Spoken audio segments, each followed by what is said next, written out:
बिखाजों बिदाय होबावनो सार नोंखौ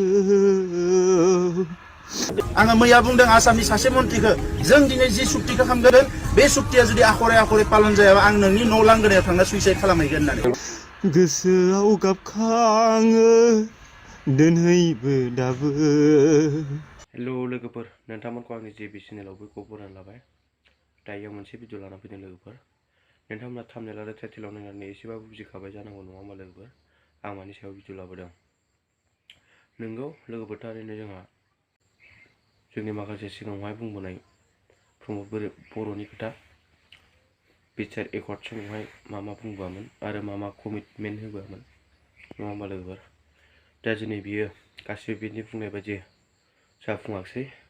आजिलाय नै दिनैजों दाजों 4 बोसोर फुरा जाबायानो। दा बे आगोल बुंदोंमोन बे 3 बोसोरनि गेजेराव गोबां माखासे एकर्डनि दफाफोरखौ मावफुंजोबगोन होननानै, नाथाय दिनैसिम जेबो जानानै फैयाखै नङा होमबा लोगोफोर।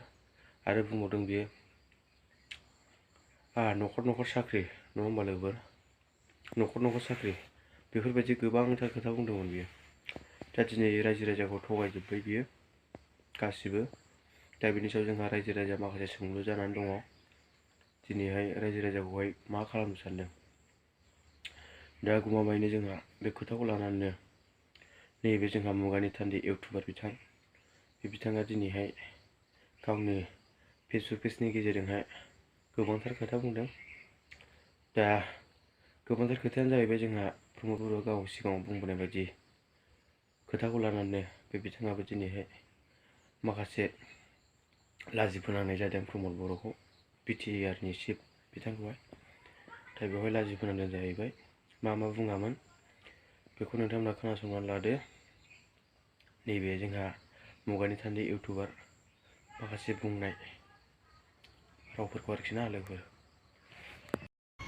फैबाय थानाय 9 एप्रिल बेयो गोसोम सान जागोन बर' हारिनि। आं दिनै एसे गाबनो ओंखारदों।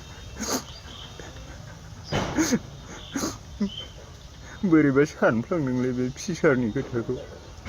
फैबाय थानाय 9 एप्रिल खालारखालि बिथाङा रुंसारि गावनो सुइसाइड जाना थैनांसिगोन गावनि कमिटमेन्ट होनाय मथे।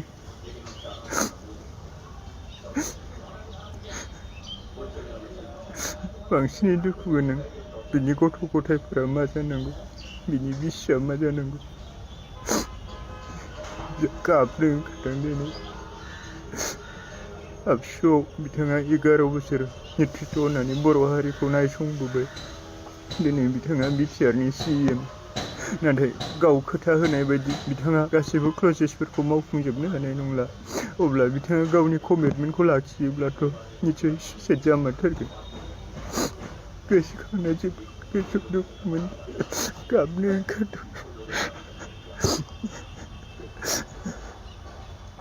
मा बिखाजों बिदाय होबावनो सार, नोंनि बे जिउ सोलेरखौ गैयाब्लाबो बारसे बिबारजोंब्लाबो नोंनि गोथै सह'आव बिबार बारसेजों खुलुमनानै नोंथांखौ इसोरनि साखाथियाव जाहाथे जायगा मोनहैथों, सोरगो रायजोआव जायगा मोनहैथों, बिनि थाखाय आर'ज खालामहैगोन सार।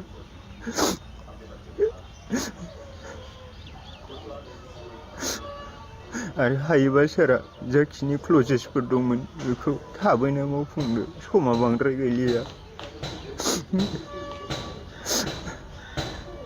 बिखा थानायखाय जोंहा गाबनो ओंखारफ्लाङो।